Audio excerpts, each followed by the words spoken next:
आप सभी लोगों का स्वागत है फिर से एक बार इधर क्रिक जोन में। आशा करता हूँ सभी लोग सही सलामत होंगे। तो चलिए शुरू करते हैं आज का वीडियो, जो कि दूसरा टी20 मुकाबला था इंडिया और श्रीलंका के बीच। और यह मुकाबला भी पालेकेले में खेला गया है, और वही पहला मुकाबला कल गया था तो दूसरा मुकाबला आज था।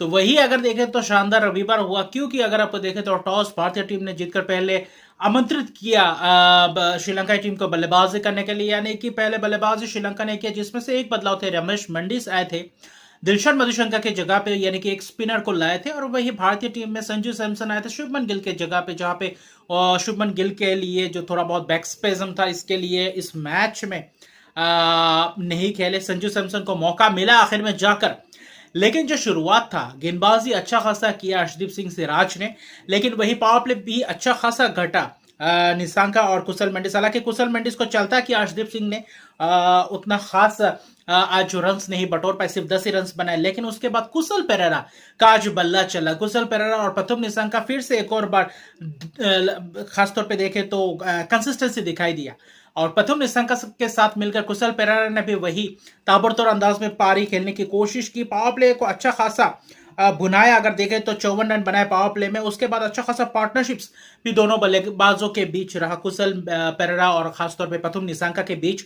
लगभग अगर देखें तो आप अर्शदीप के पारी कह सकते हैं, अर्शदीप के पारी की एक पार्टनरशिप और वही जबरदस्त पार्टनरशिप से इन दो बल्लेबाजों के बीच ऐसा लग रहा था कि जब दोनों बल्लेबाजी कर रहे थे, अच्छा खासा तेजी से रन्स बटोर रहे थे, तब ऐसा लग रहा था कि शायद एक बड़े स्कोर की तरफ अग्रसर हो सकते हैं, जैसे पिछले मुकाबले में, पहले मुकाबले में कुशल मेंडिस और प्रथम निशंका ने किया। फिर प्रथम निशंका का विकेट गिरा, जो आखिर में आकर रवि बिश्नोई ने चलता किया, एलबीडब्ल्यू के 32 रन बनाए। लेकिन कुशल पेरेरा वही आरे हाथों लिए थे, कुछ कैचेस भी छूटे। कुशल पेरेरा अर्शदीप के पारी खेला, रिंकू सिंह के हाथों कैच था, वहां पे स्लिप हो गए, जाकर रोप पे जा लगा और छक्का हो गया। छक्के के तहत वो अर्शदीप का पारी खेला। लेकिन हार्दिक पांड्या को जब ओवर डलवाने लाए, इस बीच के ओवर्स में रियान पराग ने भी आज गेंदबाजी की, लेकिन रियान पराग को आज कोई भी विकेट नहीं मिला।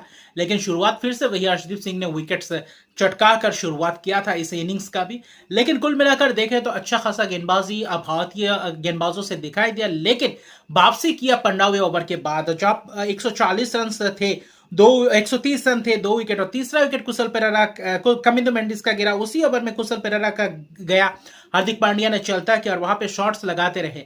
फिर आए रवि बिश्नोई ने दोनों को चलता किया, शनाका और वानिंदो हजारंगा को, और वही लगभग मुकाबला ऐसा पलटी मारा। श्रीलंका कप्तान भी कुछ खास नहीं कर पाया, 14 रन की पारी खेल पाया। अर्शदीप सिंह ने चलता किया तो अच्छा खासा कमबैक दिखा, और 130 पे तीसरा विकेट गिरने के बावजूद देखे तो 161 पे 9 विकेट, और लगभग आप देखें तो 30 रन के अंदर अंदर 30-31 रन के अंदर अंदर 7 विकेट आप गवा जाते हैं। फिर से वही कोलैप्स दिखाई देता है जो पहले मुकाबले में दिखाई दिया। वैसा ही पहले मुकाबले में 140 पे 2 होने के बाद वहां पे एकदम से सिमट गई थी श्रीलंका टीम, और यहाँ पे भी वैसा ही कुछ कारनामा करते हुए दिखाई दिए। वही जहां पे 180, 85, 90 भी बना सकते थे, वहां पे जाकर 161 ही रन बना पाए। बोर्ड पे 9 विकेट गए थे, जिसमें से अर्शदीप के पारी, कुशल पेरेरा के अलावा कमिंदो मेंडिस ने 26 रन की पारी के लिए। बाकी फिर से वही कप्तान का बल्ला फिर से निराश रहा। लेकिन बाकी बल्लेबाजों से जो उम्मीदें थी, खासतौर पे शनाका और वानिंदो हजारंगा, एकदम से नाकामयाब रहे। फिर से दोनों ही बल्लेबाज, शनाका पिछले मुकाबले में 0 में, इस मुकाबले में भी 0 पे चलते बने। और कुल मिलाकर देखें तो 3 विकेट रवि बिश्नोई ने जबरदस्त विकेट चटकाया, वो गुगली पे ही विकेट चटका रहे थे। 26 रन दिए 4 ओवर में, 3 विकेट, 2 विकेट अक्षर पटेल, 2 विकेट अर्शदीप सिंह। अक्षर पटेल ने भी आखिर में जाकर 2 विकेट चटकाया, तो अच्छा खासा। हार्दिक पांड्या ने 2 ही ओवर का स्पेल किया था और एक ही ओवर में दो विकेट चटका लिया था। वही महत्वपूर्ण स्पेल मैं कहूंगा, हार्दिक पांड्या जो 16वें ओवर था वहां पे 2 विकेट चटकाए, जिसके तहत एकदम से वापसी कर चुके थे भारतीय गेंदबाज। और वहां से 162 रन का लक्ष्य, ऐसा लग रहा था कि क्या 162 रन का लक्ष्य क्या रोक पाएंगे श्रीलंका टीम इस सीरीज को, क्या बराबरी पे लाकर खड़ा कर पाएंगे। वो गेंदबाजी में वो दमखम है या नहीं, क्योंकि स्पिन, हालांकि विकेट से रियान पराग को नहीं मिला, लेकिन आज टर्न सबसे ज्यादा रियान पराग को मिला। अगर भारतीय गेंदबाजों की बात करें, भले विकेट्स नहीं चटका, लेकिन अच्छा खासा धीमा कर रहे थे और टर्न जबरदस्त अंदाज में मिल रहा था। अच्छा खासा स्पेल किया अपना, लेकिन रन जितने भी लिए, लेकिन अच्छा खासा गेंदबाजी दिखाई दिया। 30 ही रन दिए, लेकिन सूझबूझ भरी गेंदबाजी की। हालांकि विकेट्स नहीं मिले, हर रोज विकेट मिलना इतना संभव भी नहीं है, लेकिन फिर से वही दिखा कि यही अगर कंसिस्टेंसी बरकरार रखते रियान पराग गेंदबाजी में भी और बल्लेबाजी में भी, तो एक अच्छा खासा ऑलराउंडर उभर कर आ सकते हैं। तो ये सबसे बड़ी संकेत है भारतीय टीम के लिए आने वाले समय में। लेकिन वही जो उसके बाद बारिश आया, भारत ने 3 गेंद खेला, 3 गेंद में 6 रन। बारिश आया, बारिश के कारण आखिर में ओवर्स कटे गए। 8 ओवर का टारगेट, 78 रन दिए गए, और फिर वापस शुरू हुआ मुकाबला। और वहां पे एक ओवर मैक्सिमम एक गेंद बस मैक्सिमम 2 ओवर कर सकते थे, लेकिन जो शुरुआत किया पहले ओवर में यशस्वी जायसवाल अच्छा खासा किए थे। दर्शन शनाका ने पहला ओवर शुरुआत किया था, 12 रन बनाए थे, लेकिन महेश दीक्षित ने दूसरा ओवर, यानी कि 2 ही ओवर का पावर प्ले था 8 ओवर के, जो दूसरे इनिंग्स में कम कर दिया ओवर। लेकिन वहां से मैच दीक्षानंद ने जो पहले ही गेंद पे अंदर आती हुई गेंद जबरदस्त अंदाज में बोल्ड किया। संजू सैमसन ओपन करने आए थे और पहले गेंद पे 0 पे चलते बने। वो थोड़ा बहुत नसीब उनके साथ नहीं रहता है, और वही जब मौका मिलता है तो अगर ऐसा प्रदर्शन करेंगे तो बाद में मौका मिलना थोड़ा बहुत मुश्किल हो जाता है। तो इसलिए मैं कह रहा था कि आज इस मुकाबले में अगर संजू सैमसन को मौका मिला है तो रन बिल्कुल करना था, क्योंकि 78 रन की टारगेट थी, तो आपके पास मौका था शुरुआती शहर में अच्छा खासा तगड़ा प्रहार करते। लेकिन निराशाजनक रहा कि 0 पे चलते बने। लेकिन कप्तान जब सूर्य कुमार आया, आते आ रहे हाथों लिया, महेश दीक्षाना वनिंदु हसरंगा, महेश दीक्षाना वनिंदु हसरंगा के साथ एक साथ गेंदबाजी करते हुए दिखाई दिया। लेकिन आखिर में महेश दीक्षाना को भी आरे हाथों लिया, वनिंदु हसरंगा को भी आरे हाथों लिया। हालांकि महेश दीक्षाना ने 2 ओवर में 16 रन देकर 1 विकेट चटका है, लेकिन सूर्या जबरदस्त अंदाज में, जबरदस्त फॉर्म में, पिछले मुकाबले में भी के पारी, आज इस मुकाबले में 12 गेंद में 26 रन। मतीशा पथिराना के आखिर में आते ही जब अपना स्पेल का पहला ओवर करने आया, वहां पे लेग पे गेंदबाजी की और वहां पे फाइन लेग के ऊपर से छक्का। लेकिन उसके बाद अगले गेंद में चलता किया लॉन्ग ऑन में। लेकिन कुल मिलाकर देखे तो जो केमियो पारी था 12 गेंद में 26 रन, वैसे ही चाहिए था।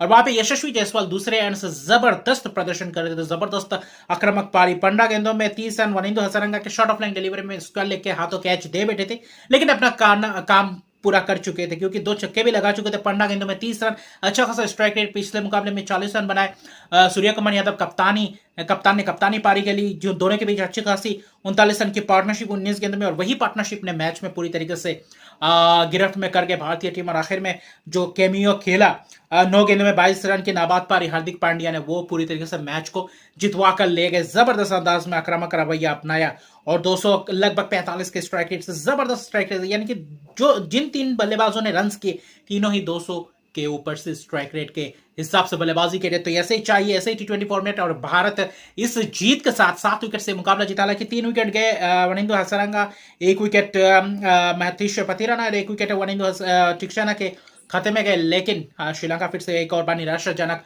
प्रदर्शन, क्योंकि जब शुरुआत मिल चुका था आपके मिडिल ऑर्डर पूरी तरीके से कोलैप्स कर गए, जिसके तहत एक बड़ा स्कोर भी नहीं कर पाए, 161 में सिमट गए, जिसके कारण 78 रन का टारगेट मिला। 8 ओवर में 81 रन बना गए, आखिर में चौके लगाकर मैच को खत्म किया। 7 विकेट से मुकाबला जीता, और 8 ओवर के मैच में भी 9 गेंदें अभी भी बाकी रह गई थी। अभी भी अगर 10, 15, 20 रन रहते तो शायद ये भी मुमकिन था। भारतीय टीम जैसे बल्लेबाजी कर रहे थे, और शानदार जीत। गौतम गंभीर का भी एज ए कोच पहला जीत श्रीलंका में सीरीज खेलते हुए T20 सीरीज, और सूर्य कुमार यादव का जबरदस्त पॉजिटिव इंटेंट दिखाई दिया। तीसरा T20 है, 30 तारीख को मुकाबला खेला जाने वाला है। क्या व्हाइट वॉश करेंगे श्रीलंका को, श्रीलंका के सरजमी पे? यह सबसे बड़ा बात है। और अच्छा खासा T20 का रिकॉर्ड चल रहा है 2024 में। जबरदस्त अंदाज में प्रदर्शन भारतीय टीम करे, और ये विश्व चैंपियन की तरह ही खेले T20 में। जैसे चैंपियन बने वैसे ही कुछ अंदाज, आक्रामक रवैया, वैसे ही पैटर्न के साथ खेले। तो जबरदस्त शुरुआत सीरीज का 2-0 से आगे है। तीसरा T20 मुकाबला भारतीय टीम अपने नाम कर पाती है, फिर श्रीलंका कुछ कमबैक कर पाती है नहीं, क्योंकि उसके बाद है ODI सीरीज, तो वहां पे पता चलेगा। तो अभी के लिए इतने रखा। मेरे चैनल को सब्सक्राइब नहीं किया तो मेरे चैनल को सब्सक्राइब कर दीजिए, लाइक शेयर कमेंट जरूर कीजिए। तब तक के लिए गुड बाय।